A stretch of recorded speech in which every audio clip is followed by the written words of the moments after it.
সালাউদ্দিন আহমদ সাহেবের নির্দেশনায় চকরিয়া রাজপথের রাজা জেলা বিএনপির সহসভাপতি বারবার চকরিয়া উপজেলা বিএনপির সভাপতি বর্তমান আহ্বায়ক সিদ্ধান্ত নিয়েছেন সম্মেলন করবেন। ইতিমধ্যে কলেজের মাঠ দেখেছেন, চকরিয়া কলেজের মাঠ দেখেছেন, টার্মিনালের মাঠটা দেখেছেন এবং আমাদের হাই স্কুলের মাঠটা দেখিয়েছেন, ফাঁসিয়াখালের মাঠটা দেখিয়েছেন। সর্বোপরি আমার প্রিয় নেতা আলহাজ সালাউদ্দিন আহমদ যেখানে সিদ্ধান্ত দেয় সেখানে কিন্তু আমাদের সম্মেলনটা বিএনপির সম্মেলনটা অনুষ্ঠিত। ও নমস্কার।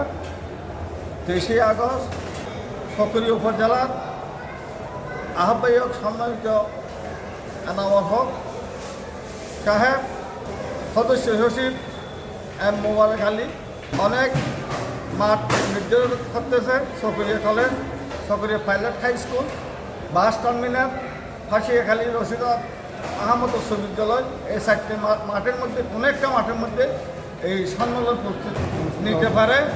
এখানে লক্ষ লক্ষ মানুষের ভিড় হবে। এখানে আমাদের চকরিয়া উপজেলা থেকে হাজার হাজার সনাতনীয় মা বোন ও ভাইয়ারা নিয়ে আমরা বিশাল আকারে মিছিল করে ওই সম্মেলনে আমরা উপস্থিত হব। খারবাংয়ের অঙ্গ সংগঠন সভাপতি, সেক্রেটারি এবং সাংগঠনিক যেগুলি আছে এবং সিনিয়র সভাপতি যারা আছে নুরুল্লাহ ভাই এবং সভাপতি উত্তর হারবাংয়ের এবং হারবাংয়ের এই সভাপতি আজিরুর রহমান ভাই এবং সবাই মিলে আমরা একসাথে আসবো বলে আমরা প্রতিশ্রুতি দেবো এবং একসাথে আমরা এটা আসার দিনটা রক্ষা করবো। এটা হচ্ছে আমার শেষ কথা।